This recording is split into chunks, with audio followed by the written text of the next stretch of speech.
This is Lifecast, a podcast from Infirmary Health. I'm Amanda Wild, your host. My guest is neonatologist Dr. Nathan Knutson, and we are discussing breastfeeding for premature babies. Dr. Knutson, welcome, and thank you for being here. Well, thank you so much for having me.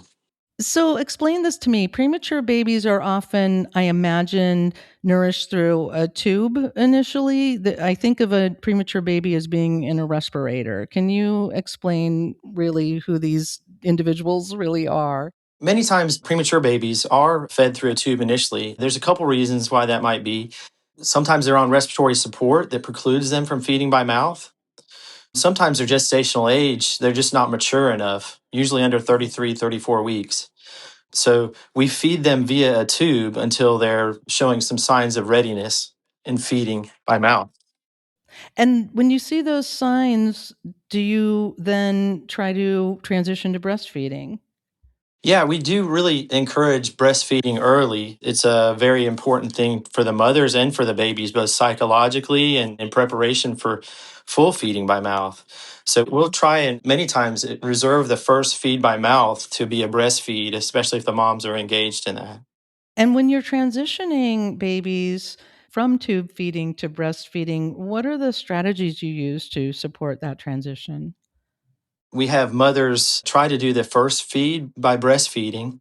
And then we'll kind of pay attention to the cues. It's really important that during that particular time that the families enable the mother to be there regularly to participate in this.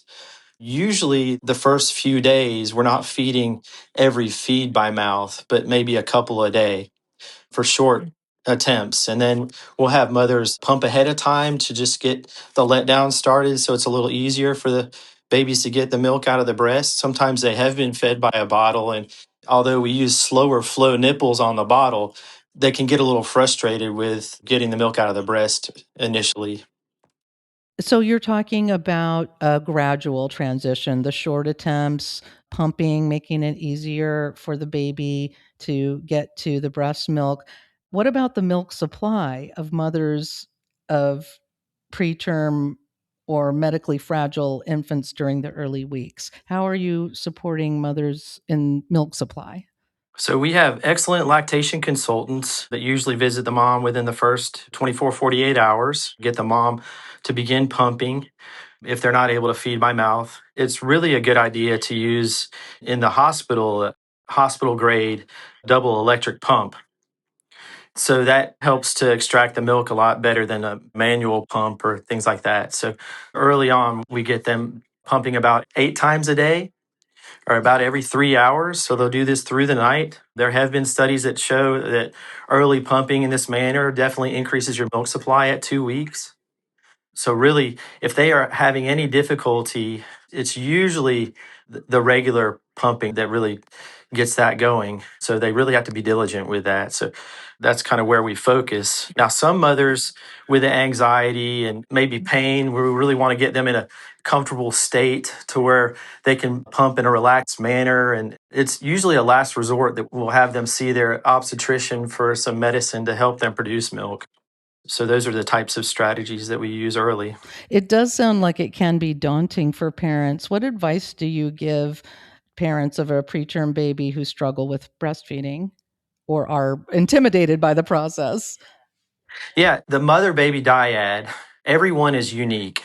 Everybody in the situation, including the physicians, the nurse practitioners, the nurses, the lactation consultants, the mothers, and the mother's extended family all bring their own psychology to this. And so you kind of have to figure out each particular one, what works best for them. They may not always be able to be at the hospital, just impressing upon them how it's important to be there. But each person has their own struggles or their own situation that may not make that possible to be there on a routine basis, or some of them are very engaged and have the ability to be there regularly. We try to recognize that and not beat them over the head with doing these kind of things, but also at the same time, the breast milk for premature babies is extremely important. It decreases infection. We call it liquid gold. So it is that balance between recognizing their personal psychology, but also trying to make it hit home that it is definitely something important to do. And it's not an easy thing to do. We start out with that as well. We can do donor breast milk in situations where they're unable to produce or early on to just bridge as they're getting their milk supply in. But mother's own milk is unprocessed and it has all the good antibodies and all the things that really help a baby to do well long term. Another aspect of breastfeeding is completely physical. And there's this term called kangaroo care. Maybe you can explain that and how that affects breastfeeding success.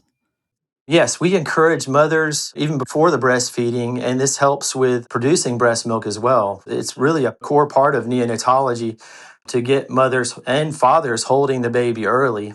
If they're stable enough, it stabilizes their temperature. There's that psychological bonding. It helps the mother really produce those bonding hormones that are helpful in increasing milk supply and those kind of things. And a lot of times we'll even say for the mothers to pump in front of the baby. So I did read not too long ago that even kangarooing, the mother can help prevent infections in the baby because if the baby's exposed to something and the mother's exposed to it, the breast milk will change within less than an hour to provide immune defenses for the baby.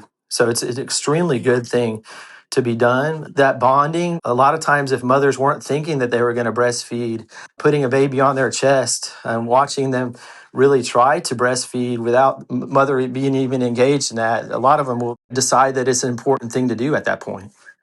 So that really close skin to skin contact or kangaroo care affects breastfeeding success and also, as you're pointing to, long term outcomes for the infants involved, right? Holding a baby close like that, they've shown it increases IQ. It has so many effects psychologically on the baby. You're not just leaving them in the incubator without anybody holding them. And that human physical touch is extremely important. I think you've touched on this, but is there anything you want to add to how clinicians, people on your side, promote breastfeeding while supporting sometimes overwhelmed parents or those facing barriers?